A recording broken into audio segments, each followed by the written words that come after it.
Good. Hey everybody, it's John again from Gasper's Automotive Restoration, and today I just wanted to do a quick walk around video of this 1920 American LaFrance Type 75 fire engine. This is a truck that I got from upstate New York. It was in a collection of a guy named Hawkeye. He's a local legend, and he had all 1920s cars and 1920s fire engines and early trucks, and the guy was really cool. He was very eccentric, and he loved these things. He left them original. He didn't restore things. He just kind of left the patina the way it was, and he would mechanically go through and repair these cars and get them working, get them stopping, and keep them on the road.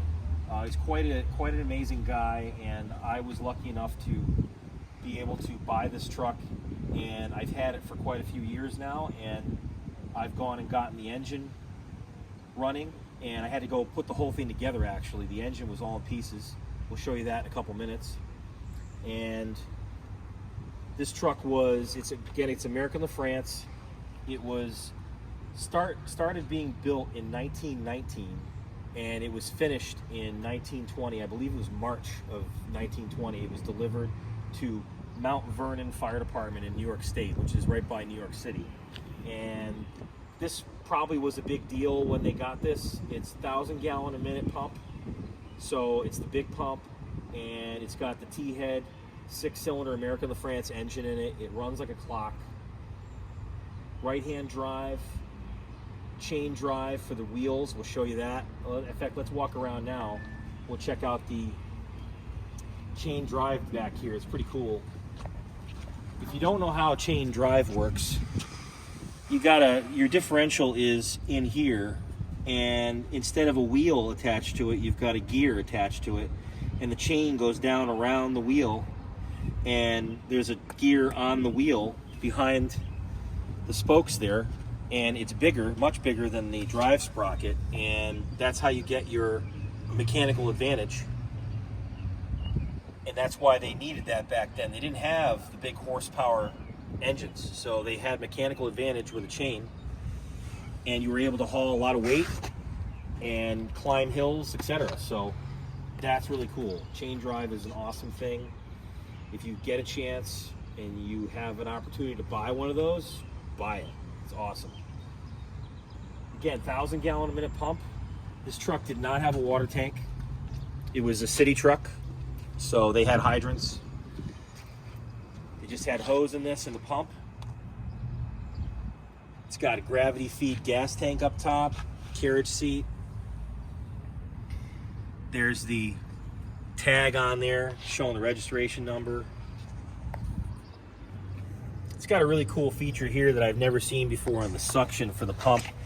This is an old idea, but it's got this really cool claw mechanism here that opens up and releases this cap. You turn it and it pops right off, and you can slam the hose on, which would have been on the side here, and it had this same kind of adapter on the end of it, and it would just go right in here. You turn it like that and you close this thing up instead of having to sit there trying to turn a thread and try to line it up.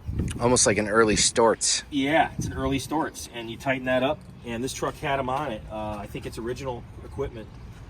I've never seen that before. It's really cool. There's one on each side. And got the hand crank siren up here. Forget this one works. Doesn't really work that great. Siren brake. Got the hose bed back here. Now, this hose bed is the wood. This would normally have wood in it. This is missing. It wasn't in here when I got it. There was a bunch of rotten wood and things in here. It's kind of cool this is out of here, because you could see the rear differential there and the transaxle. So there's a transmission and an axle all together. That big gearbox in the top is the power takeoff, which drives the fire pump, which is up in front of the bed. So that unit there is all one thing, and it drives those gears on each side, those sprockets, and it drives the chains. The rear axle is actually just an I-beam front axle, basically, out of a truck. That's all it is that holds the wheels. The wheels don't pivot, they're straight, and it really is just like a front axle with the wheels just have gears on them instead of no gears. So, and it just doesn't turn. And here's another cool feature of American LaFrance. You see on the bottom of this handrail, there's a pipe fitting here, pipe cap. On that side, there's no pipe cap. American LaFrance actually ran their booster lines through the handrail on the beds for many, many years. All the way, even I think into the 60s, they did that. And you had your booster hose, which would have been in a compartment down here. The hose would have come right down here, and you just grab that and go, and you'd have your connection up front off the pump, so that the engineer could operate that.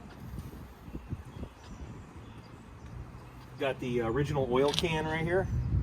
This is your oil reservoir for the engine, so you got your motor oil in here. If you're at a scene for a long time, you've got, you know, an extra gallon of oil, so you can top it off, lubricate the lifters, whatever you need to do. Got your pumping gauge right here. Right now, center is road, and then you got pressure and capacity. You can switch back and forth. Really cool truck. And then might as well check out the T-head engine here. I'm gonna go around and open up the other side too.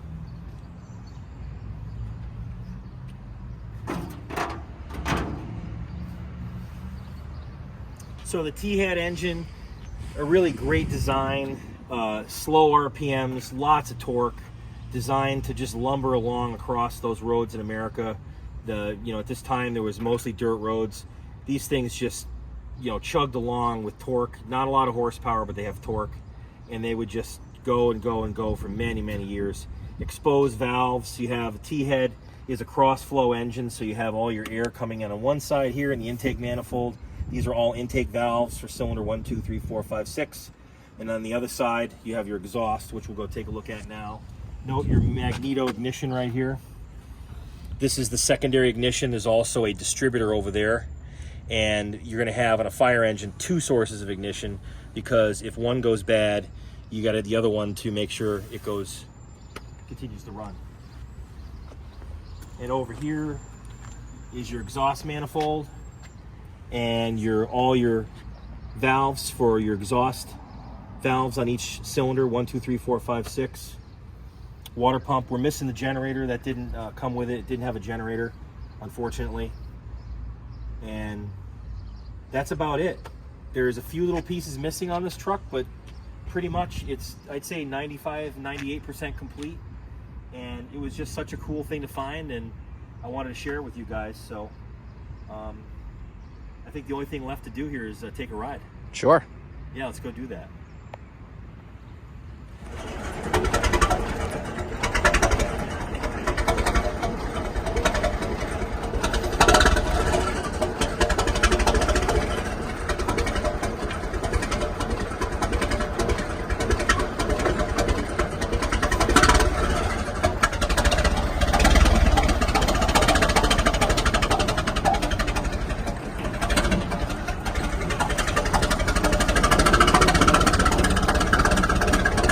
Got a little bit of a shaky ride here. We got flat tires. These hard rubber tires have got a flat form and they won't come out.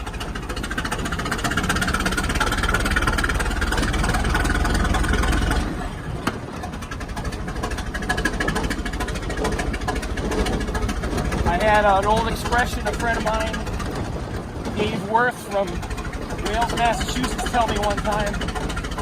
His favorite type of truck was one of these. You would start off in high gear.